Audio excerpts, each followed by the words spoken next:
Hi, everyone. I believe we're live. Sometimes Facebook Live is a little hard to tell, but welcome, everyone. Welcome to Level Up Live. It's Tuesday, October 13th, and I'm here to talk to you a little bit about the difference between motion and action.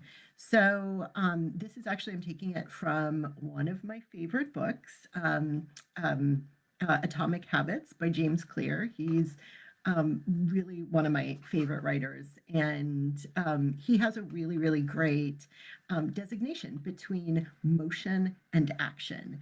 And I'm not much of an artist, but I am going to show you a little image.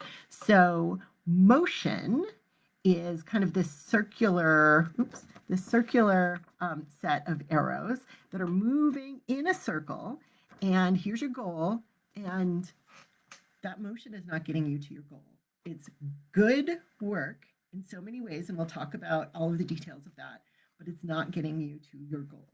And now, second amazing drawing.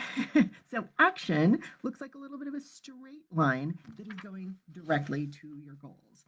And so, one of the things that I found is that when I talk to all of the women in our programs about, say, finishing up that article that they're doing on their writing sprint right now, and for some reason they just can't submit it. They can't hit submit. And so I've actually talked to a number of people who say, I have 4 or 5 articles that I just need to submit. And they just can't seem to do it. And so we're going to talk for just a minute about how to go from motion, which is a lot of work that is great for your article or great for your writing, but not bringing you to your goal, and how to move from that to action, which is movement in a direct line that goes towards your goal.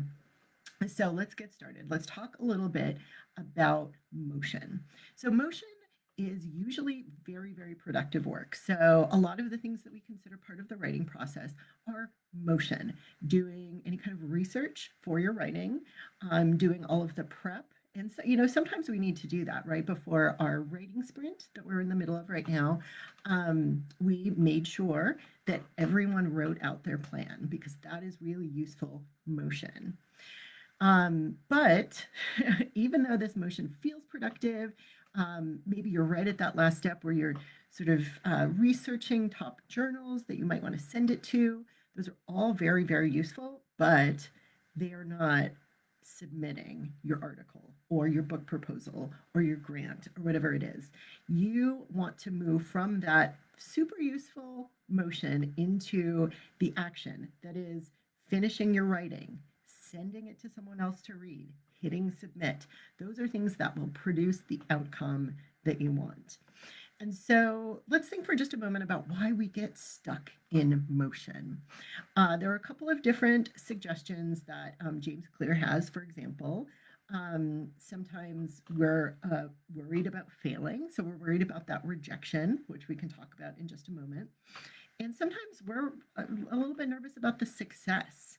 Like, I send in this article, it gets to that top journal, and then what? So I feel like we're less worried about success than failure, but that is a really, really important thing to keep in mind. So we're gonna think about that fear of failure and fear of rejection and how we might get around that. The other things that I thought of, and one of them that I took from Tara Moore, who's the other amazing author that I like to reference.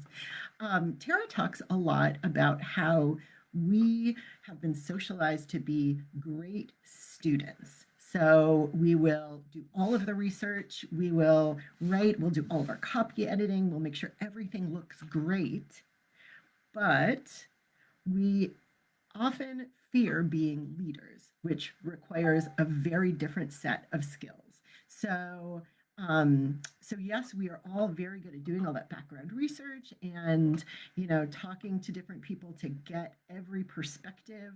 But at some point, we have to be the executives. We have to make the executive decision that this is ready, and that executive decision is very scary because in all of that socialization that we've had as being good students, we haven't had as much socialization in terms of making decisions and feeling good about them. That kind of confidence that comes with saying, this is ready, I'm going to hit submit.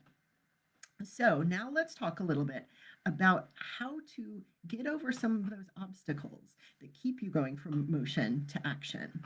So, one of the first things that I would suggest is if you have an article or a grant application or a book proposal or anything that you're sitting on and that you're a little bit nervous about, I want you to put it in your schedule. Say on October 16th, this Friday, I'm going to hit submit. I'm going to submit that article. I'm going to send that email, whatever it is that you actually have to do to officially submit your work. Put that in your calendar and then announce it to anyone who will listen. Because one of the really, really important things is that when we say, I'm going to submit this article, we don't give ourselves a deadline for it. And that's really, really important to do because we're just, if without a deadline, we're just going to keep putting it off until tomorrow. Well, tomorrow will feel better. Tomorrow it'll be sunny and then I can submit.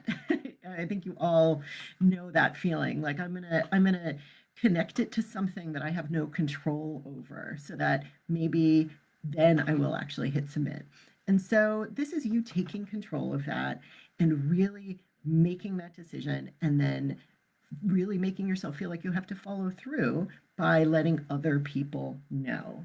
The other thing I would suggest is if you have any kind of a calendar that can remind you of things, I would say put down that date and then 2 days ahead of time and then a day ahead of time, give yourself reminders because you might actually need to prepare yourself emotionally for, okay, I'm going to do this. And knowing ahead of time that that is coming up can sometimes help you sort of pull together those feelings.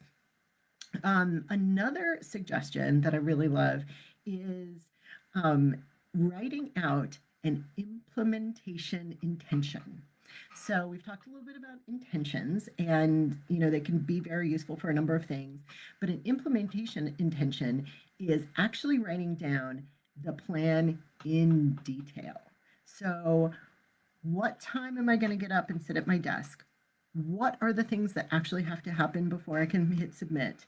What is the email address I'm going to use? What is the website that I'm going to use? And really, and it sounds like kind of silly and simple in some ways, but it is very, very effective. This is actually, as we get into election season, this is one of the things that people suggest for possible voters. If you're planning on voting, write out your implementation intention.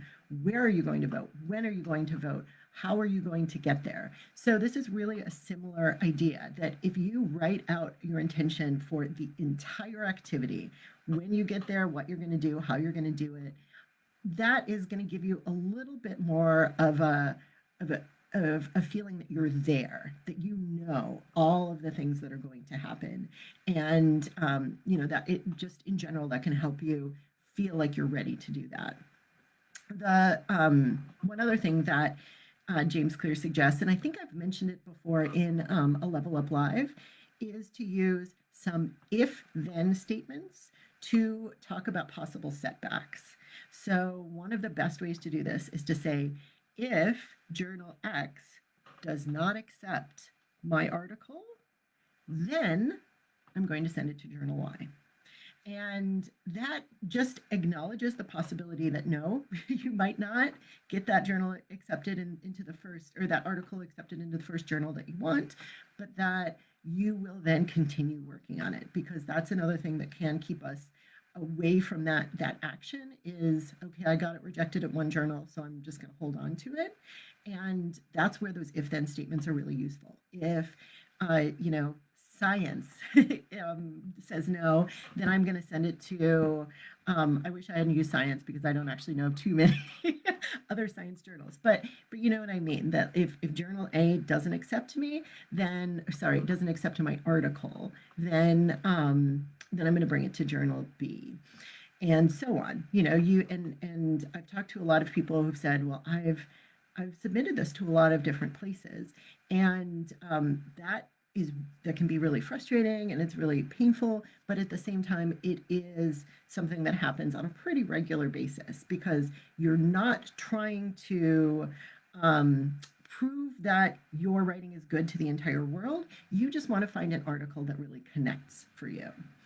And the very last thing that I would suggest, and this is just sort of a general helpful piece of information, is that writing in community or having a community that supports you when you're writing, that is always really, really useful in terms of moving towards action, because having a lot of people on your side just feels a lot better and you feel a lot more confident. And so, one of the things that we do in all of our programs, Elevate, Navigate, Amplify, and even in the Momentum program, um, we offer that kind of community that you need to be able to announce those intentions and really deal with any of those setbacks. So, just to sort of finish up, I want to say that if in the You Might Be Writing group on Facebook, if you want to announce your intentions, that's a wonderful time to do it. And my last suggestion is that you find an article or any other piece of writing that you feel pretty good about and you feel is ready. And I want you to think about when you're going to hit submit. So thanks to all of you. I'm going to drop the link to the Elevate program, which is one of the programs that we're actively we're actively accepting people for. And if you are post tenure, we would really love to talk to you about the Elevate program. And if you have questions about other programs, drop them in the comments, and then we can definitely contact you to talk about them a little bit more. So thank you so much, and have a happy day writing.